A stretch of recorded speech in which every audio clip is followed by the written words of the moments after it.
Conference कर रहे हैं, क्या मुख्य उद्देश्य है प्रेस कॉन्फ्रेंस का? सर्वप्रथम तो आप लोग का मैं धन्यवाद ज्ञापन करता हूँ कि बहुत कम शॉर्ट नोटिस पे आप लोगों ने हम लोगों को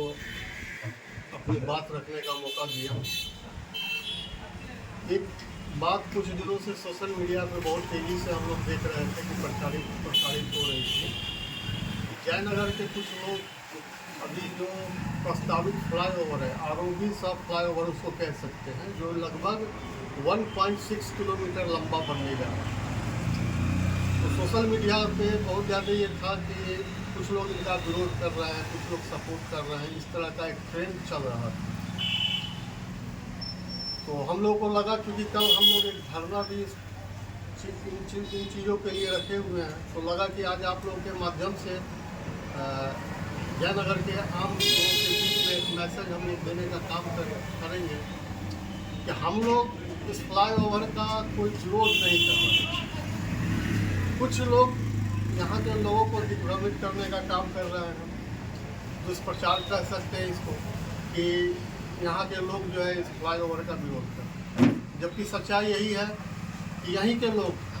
यहीं के जनप्रतिनिधि इस आरोपी के लिए बहुत प्रयास किए, बहुत प्रयत्नशील रहे, जिसका घोषणा माननीय मुख्यमंत्री जी ने किया। लेकिन सबका सोच यही था कि आरोपी, जो लोगों के दिल दिमाग में था कि आरोपी एक बनता है जो उधर से आएगा, आवागमन सुगम हो जाएगा, उधर रजिस्ट्री ऑफिस से उठेगा, सही चौक तक गिरेगा।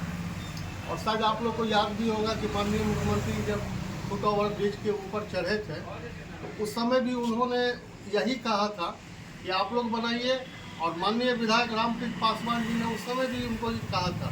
कि सर मेरा बाबा कैसे बचेगा, सो देखिए। तो बोले अरे बाबा भी बच जाएगा, आपका शहीद तो कोई खत्म हो जाएगा। लेकिन अभी 1-1.5 महीना से जो जानकारी आई कि इस आरओबी की लंबाई लगभग 1.6 किलोमीटर लंबी है। तो जब हम लोगों ने इस बात के सामने जाने का प्रयास किया, तो पूरा डिटेल हम लोग के पास ऑफिस से मिला,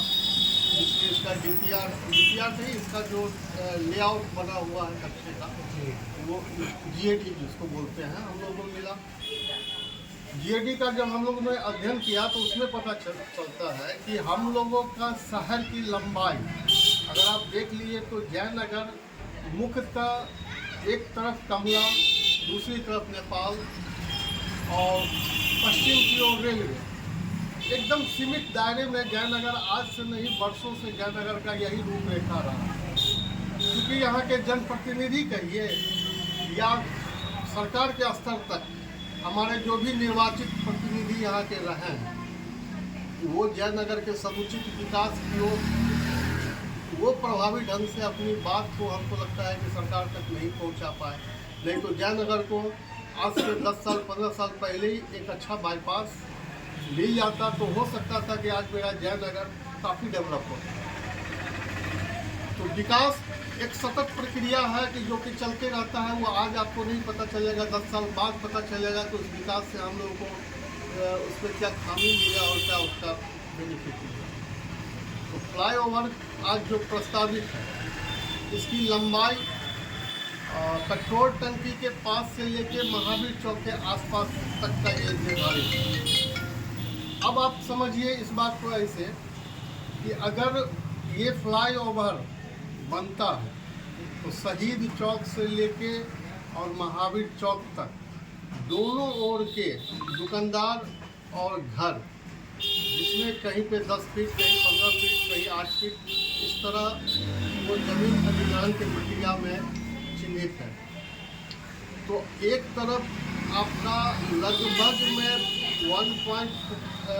1.2 किलोमीटर का शहर है, उसमें मान लीजिए 40% मार्केट आपका अगर अधिग्रहण के कारण टूट होगा ही, लोग विस्थापित होंगे ही, तो एक बसे बसाए शहर को ये उजाड़ने की मैं इसको साजिश समझता हूँ। हम लोग का प्रयास अभी तक इस सरकार के स्तर पे हो, मंत्री के स्तर पे हो, विभाग के स्तर पे हो, स्थानीय प्रशासन के स्तर पे हो, हम लोग बातचीत में और मिल के जो ज्ञापन है यही दे रहे हैं कि इसकी लंबाई कम की जाए, अलाइनमेंट में अगर सुधार करने से अगर शहर मेरा बच जाता है तो शहर को बचाते हुए इसे बनाया जाए। वैकल्पिक रूट भी हमारे पास है, जैसे अगर इसको बांध से कनेक्टिविटी मिलती है तो क्या होगा कि बड़ी गाड़ी आजकल जो अपना बांध का डेवलपमेंट का वर्क जो चल रहा है उसमें जयनगर से झंझारपुर इसको कालीकरण किया जा रहा है